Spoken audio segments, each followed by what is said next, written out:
WNYT, Albany. This is News Channel 13, live at 5:30. A Rotterdam flood victim says Town Hall hasn't been listening to her complaints. So she took her flood damage to Town Hall today. This is News Channel 13, live at 5:30.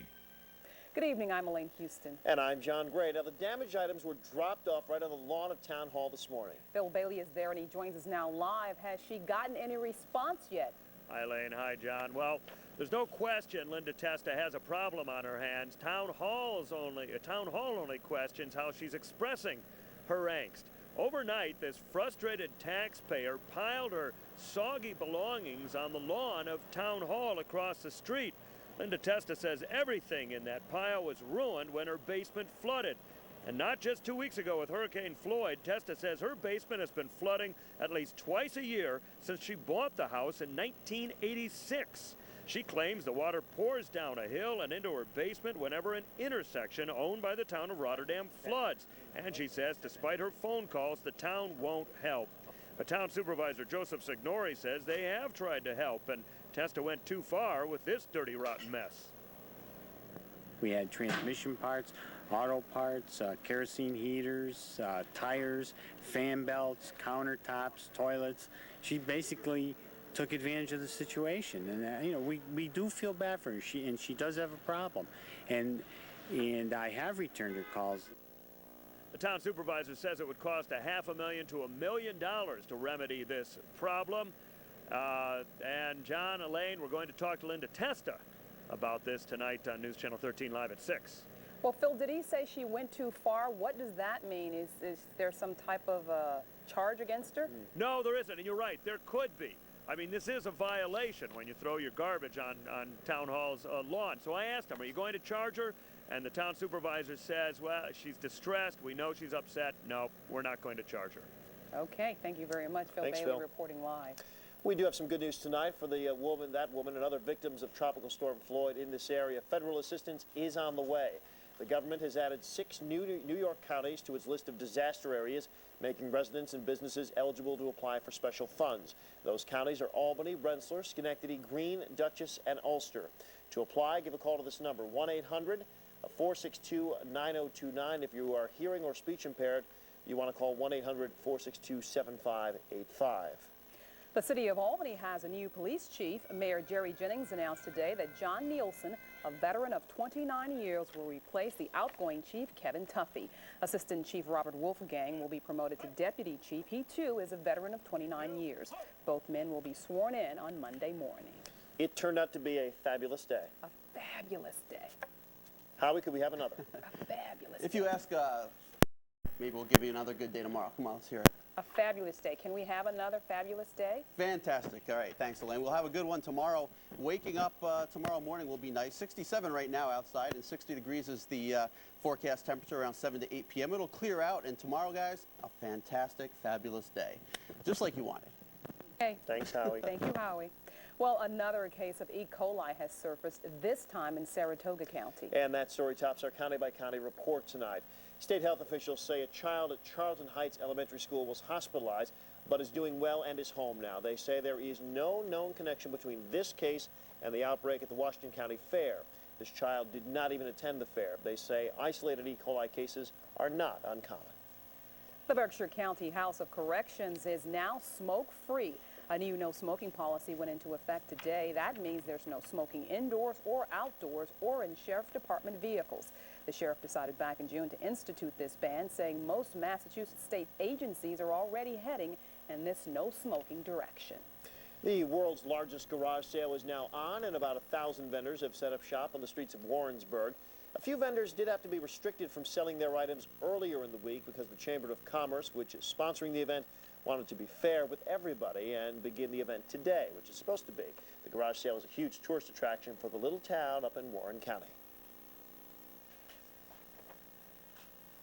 We've had the world's largest garage sale is over 20 years old. It started out with 6 or 7 local vendors, and it's grown into the world's largest garage sale. It helps everybody in the community. People look forward to it. People welcome it with open arms. The world's largest garage sale in Warrensburg will run today through Sunday. Let's hope they have lots of people. I guess 100,000 people at trial. That's a going lot to be of a stuff. sight. There's a new treatment for aortic aneurysms, and now it has the government's approval. We'll have details on that coming up on Your Health. And then store owners may have a new high-tech way to prevent shoplifting in the new millennium. We will tell you all about the smart card at 5:48 and coming up at 5:41.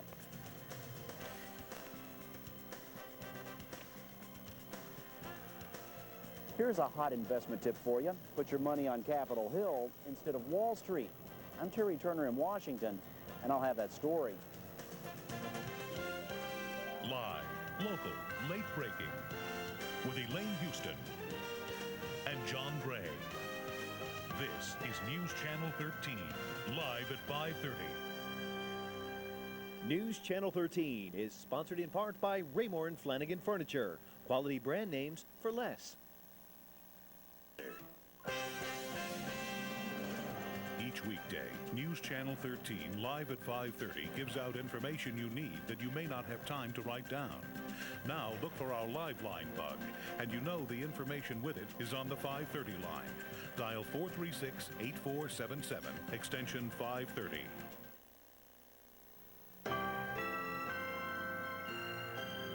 Check out News Channel 13 online with MSNBC and NBCIN.